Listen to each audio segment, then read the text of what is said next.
Now let's move on to the question number 11. As you know, as we are halfway through our video, so if you're liking the content, make sure that you like the video and subscribe to the channel as well. Okay, as we are halfway through, I hope that if you are liking the content, do leave a like. Okay, question number 11 की बात करते हैं. Electronic banking में ATM का मतलब क्या होता है, एटीएम की फुल फॉर्म के बारे में पूछा गया. And this is let's suppose if you are a commerce student as well, तो भी आप इस क्वेश्चन का आंसर कर सकते हो, राइट? अगर because I expect that you must have studied in commerce, because मैंने पढ़ा था, तो डेफिनेटली आपने भी पढ़ा ही होगा कि एटीएम किस लिए स्टैंड करता है, और कहीं और डिफरेंट सब्जेक्ट्स में भी डेफिनेटली आ सकता है, तो पता होना चाहिए, because this is very basic and I want you to know, right? Automated teller machine हमारा एटीएम की फुल फॉर्म होती है, right? And an homework question for you guys कि एटीएम किस साल में लॉन्च हुई थी, ठीक है, इन आर कंट्री.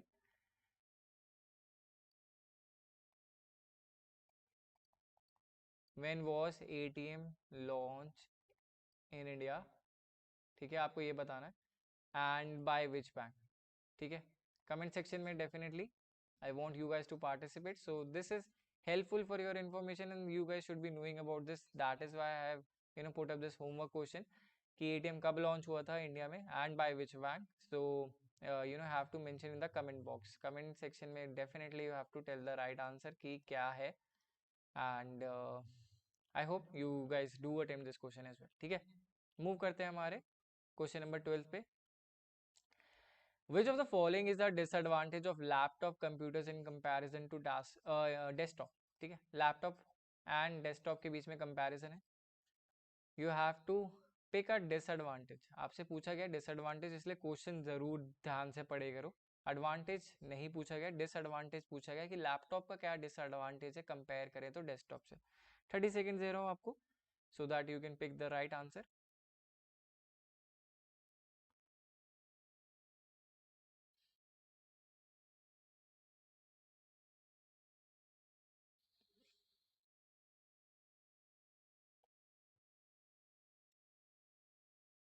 काफ़ी इजी क्वेश्चन है, इसमें कुछ डिफिकल्ट नहीं है. बस आपको खुद से ही सोचना है कि क्या ऐसा डिसएडवांटेज है लैपटॉप का अगर हम कंपेयर करें डेस्कटॉप से. ठीक है, so your time is up. Now I will tell you what is the disadvantage. पहली बात, it has no trailing wires. मतलब यू नो डेस्कटॉप में हमारी बहुत सारी वायर्स होती हैं. आपका पीसी, आपका सीपीयू कनेक्टेड होता है आपके यूएसबी से, आपके मॉनिटर से, कीबोर्ड के अलग वायर्स होती है, माउस के अलग वायर्स होती है, बट लैपटॉप में ऐसे कोई वायर्स नहीं होती. It has no trailing wires, तो ये एडवांटेज है. ठीक है, तो ये तो सही नहीं होगा. It has lower power consumption, that is also true. अगर हम बात करें कि जो आपके चिप्स भी होती हैं लैपटॉप्स में, इवन योर ग्राफिक कार्ड, वो कंपेयर करें डेस्कटॉप में, बिकॉज डेस्कटॉप में स्पेस ज़्यादा होती है, आपका सीपीयू ही काफ़ी ज़्यादा स्पेशियस होता है, तो वो ज़्यादा पावर कंज्यूम करता है. बट अगर हम बात करें लैपटॉप में, तो उसकी एक लोअर पावर कंजम्पशन होती है, बिकॉज आपको एक पूरी मशीनरी फिट करनी है ना, लिमिटेड अमाउंट ऑफ स्पेस, तो वो ज़्यादा पावर नहीं ले सकती. It is light weight and self contained, that is true. Advantage है, लाइट वेट होता है आपका लैपटॉप, आप अपना कंप्यूटर लेके घूम नहीं सकते हर जगह, right? It is not feasible and possible, तो light weight and self contained है.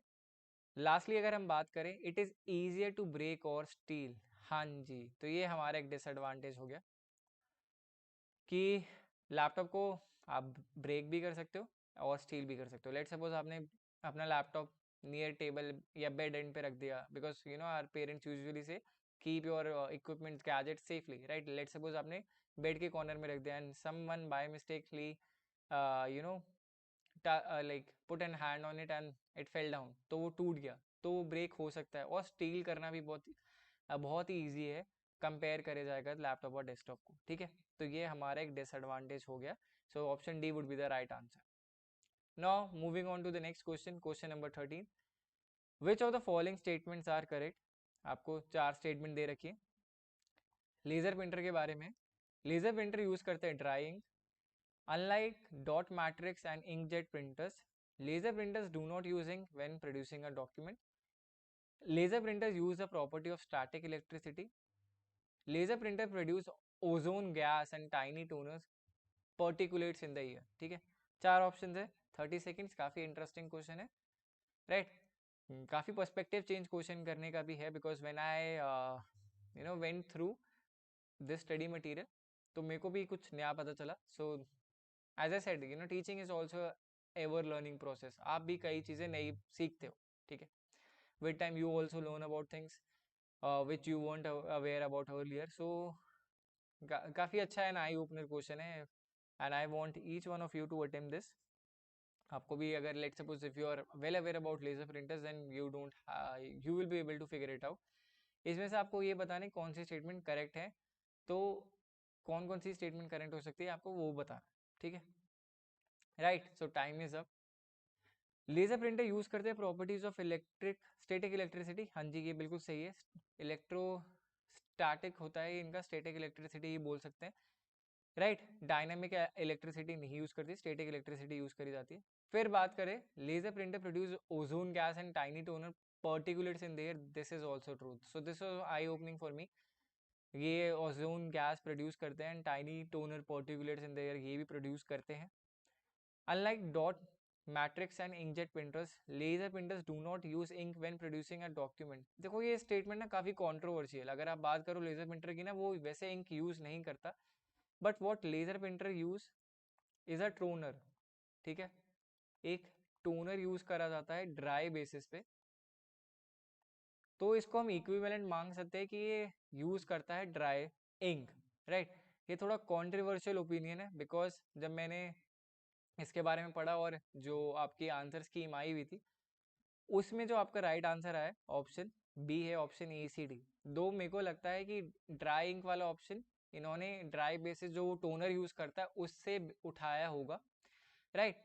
तो वैसे लेजर प्रिंटर हमारा इंक नहीं यूज करता, बिकॉज कुछ भी वो इंक यूज नहीं करता, वो टोनर यूज करता है उसके बदले में, ठीक है। Laser printers do not use ink when producing a document. Okay, so this is bit controversial, and because we have to follow what UGC has given in their answer key, तो इसका option number ए हम dry ink लेके चलेंगे, ठीक है। Move करते हैं next question पे। दो स्टेटमेंट बेस्ड क्वेश्चन है, राइट। जनवरी 2022 में आया था आपका। स्टेटमेंट 1 क्या बात करता है, D RAM consist of number of transistors and capacitors.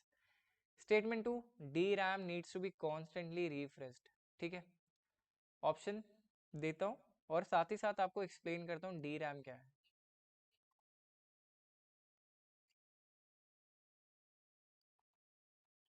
अगर हम बात करें डी रैम की, तो इसको हम बोलते हैं डायनामिक रैंडम एक्सेस मेमोरी, ठीक है। डायनामिक रैंडम एक्सेस मेमोरी, ठीक है। स्टेटमेंट 1 की अगर हम बात करें कि ये कंसिस्ट करता है number of transistor and capacitors, that is true, ठीक है। ये स्टेटमेंट बिल्कुल सही है, definitely this is a true statement. फिर अगर हम बात करें स्टेटमेंट 2 की, D RAM needs to be constantly refreshed. अब होता क्या है, देखो डी रैम में ना मेमोरी सेल्स होती है, मेमोरी सेल्स में आपके डेटा स्टोर होते हैं, मेमोरी सेल्स में आपके डेटा स्टोर होते हैं, and they need to be refreshed constantly. तो हमारी दोनों स्टेटमेंट इस क्वेश्चन में सही है, ठीक है। डायनामिक रैंडम एक्सेस मेमोरी है, आपका एक्रोनिम भी है, उसको याद कर लेना, यूजफुल है। फिर उसके बाद हम बात करें मेमोरी सेल्स जो होती हैं, जो आपका डेटा स्टोर करती है, इनको एक्टिवली रिफ्रेश करा जाता है, जिससे आपका डेटा कहीं लॉस ना हो जाए और इनएक्टिव ना हो जाए, ठीक है। That is the main point, okay. बात करें क्वेश्चन नंबर 15 की।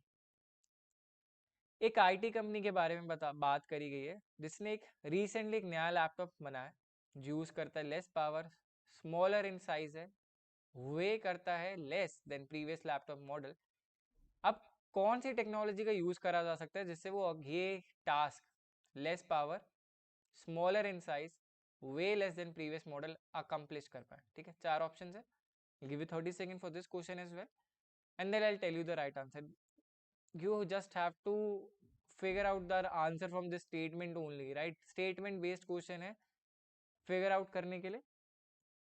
अगर हम बात करें तो इसमें क्या कह रहे हैं, एक आईटी कंपनी नया लैपटॉप मॉडल निकाला है। जैसे आप देखते रहे आजकल स्टूडेंट लैपटॉप्स की बात करें, और हमारे पास सबसे famous example of what we can do use is Apple MacBook, ठीक है। काफ़ी लाइटर वेट होते हैं, काफ़ी फास्ट होते हैं and they are generally smaller in size as well, ठीक है। तो ये पॉसिबल कैसे हो पाया है, एक आईटी कंपनी के बारे में पूछा गया, ठीक है। So your time is up. ये यूज हुआ है हमारा सॉलिड स्टेट हार्ड ड्राइव से। इसको आप सॉलिड स्टेट ड्राइव से भी जानते होगे। इसका शॉर्ट फॉर्म अगर मैं बता दूंगा तो सब आप बोलोगे हाँ यही आंसर था, एसएसडी बोला जाता है। देखो पहले क्या होता था, आपके पास हार्ड ड्राइव होती थी, एचडीडी हार्ड डिस्क ड्राइव, ये ज्यादा स्पेस लेती थी, ठीक है। दिस इज कॉस्टली, ये कॉस्टली है, आपकी एसएसडी कॉस्टली होती है, स्पीड काफ़ी ज़्यादा होती है एस हार्ड डिस्क ड्राइव से कंपेयर करें तो, but this is costly, this is cheaper and इसमें आपको ज़्यादा स्टोरेज भी मिल जाती थी। आपके एसएसडी में ये पॉसिबल नहीं है, एसएसडी में काफ़ी कॉस्टली है एंड स्टोरेज भी कम मिलता है। बट इसके बेनिफिट क्या है, ये लेस पावर कंज्यूम करती है, फास्टर भी है, लाइटर वेट भी है, ठीक है, स्मॉलर इन साइज भी है। आपकी एक हार्ड डिस्क इतनी बड़ी होती थी, हार्ड डिस्क ड्राइव कम से कम इतनी बड़ी होगी, बट एक एसएसडी आपकी इतनी छोटी सी ही होगी, राइट, काफ़ी छोटी होती है। तो option number C would be the right answer for this question. Moving on to the question number 16, assertion और रीजनिंग का क्वेश्चन दे रखा है। असर्शन क्या बोल रहा है, every general purpose computer must have an operating system installed on it. Reason क्या है, man and computer can not communicate directly, okay. दोस्त इसमें आपका क्या है कि both A and R true and R is the correct explanation of A. Option B बोलता है both A and R true but R is not the correct explanation of A is true but R is false, A is false but R is true, ठीक है। Assertion reasoning का question है, 30 second दे रहा हूँ, you can easily figure it out क्या है। You know it's a very easy question अगर मेरे से पूछा जाए तो। असर्शन रीजनिंग में बहुत ही सिंप्लीफाइड वे में आपसे क्वेश्चन पूछा गया, आपको बस फिगर आउट करना है कि क्या सही आंसर होगा इसका, ठीक है। असर्शन में क्या बोल रहा है, every general purpose computer must have an operating system installed on it, that this is right. Reason क्या है कि क्यों होना चाहिए operating system, that man and computer can not communicate directly, this is also true and this is the right explanation as well. You can not communicate with the computer without having an operating system. आप कुछ भी command दोगे उसको समझ ही नहीं आएगा। एक operating system एक प्लेटफॉर्म होना चाहिए जिसमें आप उससे कम्युनिकेट कर पाओ, वो भी आपकी लैंग्वेज को समझ पाए, ठीक है। तो option number A would be the right answer for this question, that both A and R true and R is the correct explanation of A, ठीक है। Now moving on to the question number 17, okay. Statement based question है, बात करते हैं statement 1 की। इसमें ये बोल रहा है कि WiFi has a shorter range than Bluetooth, okay okay. Statement 2 क्या कह रहा है कि WiFi can transmit data at a faster rate than Bluetooth. I think all of you are of new generation. All of you must be knowing this question. इसमें क्या option है कि दोनों स्टेटमेंट सही है, एक स्टेटमेंट सही है, एक गलत है, और दोनों स्टेटमेंट गलत है, ठीक है। अब मैं आपको 30 सेकंड दे रहा हूँ, but I hope you can give the right answer of this question even before the 30 seconds are over, because this is a very easy question, difficult कुछ नहीं है। आपने कहीं ना कहीं वाईफाई यूज करा होगा, ब्लूटूथ भी आपने कभी ना कभी लाइफ में यूज करा होगा, तो you can easily relate and you can find the right answer according to it, ठीक है। Right, so your time is up. WiFi has a shorter range than Bluetooth, this is wrong statement. Bluetooth में advancement हो रही है, Bluetooth range increase हो रही है with time. If you compare 2010 से 2020 में ब्लूटूथ रेंज इंप्रूव हुई है, ब्लूटूथ वर्जन इंप्रूव हुए हैं। राइट, अभी ब्लूटूथ वर्जन 5.3 चल रहा है if I am correct in devices, in phone mobile devices. But wifi की शॉर्टर रेंज नहीं होती, वाईफाई की काफ़ी ज़्यादा रेंज होती है कंपेयर टू ब्लूटूथ, तो ये स्टेटमेंट गलत है। सेकंड क्या है, WiFi can transmit data at a faster rate than Bluetooth, this is also true. अगर हम बात करें ब्लूटूथ की, जो ट्रांसफर फाइल की स्पीड है इंक्रीज हुई है but not drastically, so Bluetooth से आज के टाइम पे कोई फाइल्स ट्रांसफर नहीं करता ओवर वाईफाई। डिफरेंट एप्लीकेशंस को यूज करा जाता है बिकॉज स्पीड इज फास्ट, ठीक है। तो statement 2 is right but statement 1 is false, okay, so that is your question number 17। अब बात करते हैं क्वेश्चन नंबर 18 पे। आपके पास एक और एक्रोनिम बेस्ड क्वेश्चन आ गया, FTP स्टैंड फॉर, काफी बार आया है क्वेश्चन, ये बार बार आने के चांसेस भी है। 30 सेकंड दे रहा हूँ आपको, थोड़ा सोचोगे you can easily figure out the answer as well. थोड़ा थोड़ा कंफ्यूजिंग भी है क्योंकि काफी आस पास ही हैं इसके ऑप्शंस, राइट. मैं जैसे सेड ये बहुत बार आया है, तो इस क्वेश्चन के आंसर के फिर से भी बहुत चांसेस हैं, तो इसलिए आप अच्छे से कर लेना. Okay, so think about it कि आपके according what would be the right answer. तो you have to pick the right answer कि acronym FTP stands for. So your time is up. This means file transfer protocol. ठीक है, fast transfer protocol नहीं, file transfer protocol को FTP बोला जाता है. ठीक है, the acronym FTP stands for file transfer protocol. Okay, question number 18. FTP use हो जाता है हमारे जब आप फाइल ट्रांसफर करते हो एक डिवाइसेस से दूसरी डिवाइसेस में. तो क्या प्रोटोकॉल यूज करा जाता है, उसको कनेक्ट करना होता है.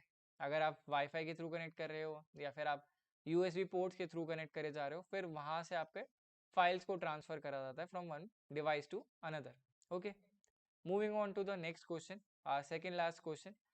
Identify the correct order of the following storage capacities. आपको स्टोरेज कैपेसिटीज के बारे में आई थिंक अब तक नॉलेज होनी चाहिए. Rank from largest to smallest capacity. Focus on this. Largest से स्मॉलेस्ट पूछा गया. ठीक है, हम ये बात कर रहे हैं छोटे से बड़ा नहीं, स्मॉलेस्ट टू लार्जेस्ट नहीं, बिकॉज हमारे माइंड में फीड रखा है छोटे से बड़ा ही पूछा जाता है. नहीं, this is talking about largest to smallest. Okay, 30 second for this as well and then I tell you the right answer. Till then you have to pick the right answer according to you. Okay, और इसके बारे में हम बात भी करेंगे कि क्या है एग्जैक्टली exactly. और ऐसे क्वेश्चंस आने के चांसेस है. पहले आपसे पूछा जाता था कन्वर्जन बता दो, एक एमबी में कितना होता है, एक जीबी में कितने मेगाबाइट्स होते हैं. तो ये सारे क्वेश्चन अब नहीं इतने वैलिड रहे हैं. आपसे लार्जेस्ट टू स्मॉलेस्ट का ऑर्डर पूछा जाता है. ये काफ़ी रेलेवेंट है आज के दिन में भी और इम्पोर्टेंट है. दैट इज़ वाई एक शेप बदल जाती है क्वेश्चन को ना, थोड़ा ट्रिकी बनाया जाता है जिससे बच्चे को लगे कि यार ये तो हुए कैसे करें, थोड़ा उनको भी टाइम स्पेंड करना पड़े क्वेश्चन पे. सो this is one of those question. Okay, now your time is up. I hope आपने सबने आंसर कर लिया होगा. लार्जेस्ट की बात करें 1500 megabytes, 5 kilobytes 5 KB's, 1 gigabytes, 2 terabytes. तो आपको पता है कि टेरा सबसे बड़ा है, फिर हमारा जीबी होता है, फिर हमारा एमबी होता है और हमारा किलोबाइट होता है. ठीक है, तो ऑप्शन डी से ही स्टार्ट होगा, मतलब option B and option C तो हमारे गलत हो ही गए, राइट. तो ए और डी में ही आपका राइट आंसर होगा. तो डी के बाद अगर हम बात करें, I will tell you what majority of student will think D C A B हमारा राइट आंसर होगा, क्योंकि ये गीगाबाइट है, ये तो मेगाबाइट है और किलोबाइट है. तो गीगाबाइट तो हमने पढ़ा है कि गीगाबाइट बड़ा होता है, बट यहीं पे आप गलती कर देते हैं. मैं बताता हूँ आपका 1 गीगाबाइट होता है 1024 MB, but this is 1500 megabytes, तो ये आपका 1 गीगाबाइट से बड़ा है. तो हमारा सही ऑप्शन इसमें होगा 2 टेराबाइट्स, देन 1500 मेगाबाइट्स, देन हमारा 1 gigabytes and lastly 5 kilo bytes. ठीक है, तो DACB would be the right answer. आपको यहीं पे ट्रिक हो गया एग्जामिनर का कि आप ये सोचते कि 1 गीगाबाइट तो बड़ा ही होगा, 1500 MB बड़ा होता है कंपेयर टू 1 गीगाबाइट्स. ठीक है, आई होप ये सबको समझ में आ गया होगा, राइट. यही है इसमें tricky part. Okay, now moving on to the last question of the day, question number 20 की अगर हम बात करें. Which of the following enable us to send the same letter to different person in MS Word. अगर हम बात करें कि आपको एक लेटर डिफरेंट लोगों को भेजना है MS Word में, मेल में नहीं पूछा है, आपने मेल नहीं कर रहे हो, आप लेटर भेज रहे हो MS Word में. 4 ऑप्शन दे रखे आपके पास. I will give you 30 seconds and you have to attempt and pick the right answer according to you, then I will tell you the right answer, what is the right answer actually. ठीक है, 30 second time start होता है अब. Question की wording पे ध्यान देना. ये हमें अलाउ करता है कि ये सेंड कर पाए हम same letter to different person in MS Word. ठीक है, so there is your hint there. ठीक है, आपका हिंट वहीं पर है. Your time is almost up. अगर हम बात करें कि which of the following enable us to send the same letter to different person in MS Word. Mail join नहीं, मेल कॉपी तो नहीं कर रहे आप, मेल इंसर्ट नहीं, mail merge is the right answer. जब आप सेम लेटर डिफरेंट लोगों को भेजते हो MS वर्ड में, उसको मेल मर्ज बोला जाता है, ठीक है। So for question number 20 your right answer would be option number 4 mail merge. Use करा जाता है विच ऑफ द फॉलोइंग, हमारा सेम लेटर को भेजने के लिए डिफरेंट पर्सन्स को MS वर्ड में, ठीक है। मेल मर्ज आपका राइट आंसर है। So this brings us towards the end of 20 previous year question from Unit 8. As I said, there is an important announcement that will help you in your examination preparation. जैसे मैंने बोला, काफ़ी students के दिमाग में रहता है कि हमारे पास स्टडी मटेरियल नहीं है, कहाँ से पढ़ना है, कैसे पढ़ना है। तो उसके लिए I will tell you what you have to do, right. So here it is, UGC NET essential claim your free book on information communication and technology. आपको कुछ नहीं करना, बस एक छोटा सा काम करना है and then you can claim this e book, right. What you have to do is WhatsApp on this number 9873907600। WhatsApp करना है, एक मैसेज ड्रॉप करना है and then you can claim your essential e book. अब इसमें क्या है, आपका स्क्रैच से पढ़ाया जाता है, right. Everything is covered from scratch. अगर लेट सपोज आपकी कंप्यूटर नॉलेज बिल्कुल खराब है, आपने बिल्कुल कंप्यूटर्स पढ़े नहीं, कभी यूज नहीं करे, कभी ऑपरेट नहीं करे, even then this is very helpful, right. तो ये काफ़ी हेल्पफुल रहेगा आपकी प्रिपरेशन में ऐड ऑन करने के लिए, और this is there to give you the right direction कि मुझे अपनी प्रिपरेशन स्टार्ट कहाँ से करनी है, अपने इम्प्रूवमेंट्स कहाँ से लेके आनी है। तो आप क्रैश से लर्न कर सकते हो, अपनी प्रिपरेशन को इम्प्रूव कर सकते हो। बस आपको करना क्या है, इस नंबर पे व्हाट्सएप करना है 9873907600 पे, and then you can claim your free e book, right. This is a 35 pager knowledge booster and let suppose you are preparing with your friends as well, right. तो उनको भी ये इसके बारे में बताओ, this is a limited time offer, right. जिससे आप फ्री में क्लेम कर सकते हो ई बुक। अपने फ्रेंड्स को भी इसके बारे में बताओ so that they also can claim E book, and this is an golden opportunity that you shouldn't miss, right. मैंने खुद इन सबको गो थ्रू करा है अच्छे से, और मेरे भी यही एडवाइस है, let suppose if you are someone a beginner और if you are an intermediatory in your preparation journey, तब भी ये काफ़ी हेल्पफुल है आपकी जर्नी में, और काफ़ी ज़्यादा इंप्रूवमेंट्स आती हैं अगर आप इसको अच्छे से कवर अप कर लो, ठीक है। Now, as I've been saying that if you have stick till the end, so first of all, thank you for watching this video whole completely, and if you like the content, make sure that you leave a like, subscribe to the channel, so whenever I come with the next video, you get notified for the same. So you have to hit the bell icon for that as well, and ये share करो videos अपने friends के साथ, so that they also get to know कि उनकी preparation कितनी अच्छी चल रही है, right? So preparation journey में उनका कितना चल रहा है, तो they have to test themselves। and देखो आज की क्लास में तो we have covered 20 previous year questions, but as you are in your preparation journey, you want to test yourself more, so what you can do, there is also an important thing for you guys as well, that you can download the Talent Blazer app from Play Store, ठीक है, जिसका link description में होगा, link will be given in the description below. So what you have to do is download the app from the play store, and इससे होगा क्या, देखो आप ऐप डाउनलोड कर लोगे, उसके बाद आपको वहाँ पे मिलेंगे mock test, right. So you can attempt your mock test, and mock tests are very helpful so that they can guide you where you stand in your preparation journey। so mock test देना है, improve करने हैं अपने score, तो कहाँ जाना है, Google play store पे ऐप से डाउनलोड करनी है टैलेंट ब्लेजर की ऐप, लिंक कहाँ होंगी, डिस्क्रिप्शन में, right. As I said, if you like the content, make sure that you leave the like, subscribe करना मत भूलना, अपने दोस्तों को, फ्रेंड्स के बारे में ज़रूर, अब चैनल को सब्सक्राइब कर लेना जब भी मैं एक नेक्स्ट वीडियो के साथ आऊँगा, so that you get notified for the same. And if you want to, you can share your this video with your friends, and one another thing, important thing, let's suppose you are one of those student who want to learn from the videos itself, तो मेरी videos हैं talent blazer YouTube channel पे अगर आप जाओगे, you can easily cover ICT and बहुत unit 1 to 10, ठीक है, यूनिट 1 to 10 सारा का सारा पेपर 1 मैंने कवर कर रखा है बहुत डिटेल में, तो वो वीडियोस भी देख सकते हो, and that will be very helpful for your preparation journey as well. So make sure if you are one of those listeners beginners हो तो वो उन सारी वीडियोस को ज़रूर कवर अप करने ला, काफ़ी इंपॉर्टेंट आपकी प्रिपरेशन होने के लिए। And the rest I have given you, अगर आपको पढ़ना है तो you can easily claim. And the second thing that, as I said, you want to test yourself, give a mock test. कहाँ से? टैलेंट ब्लेजर की ऐप स्टोर से वो हो जाएगा. So I'll say thank you all for joining, and make sure you subscribe to the channel, so whenever I come with the video next, you get notified for the same. Okay.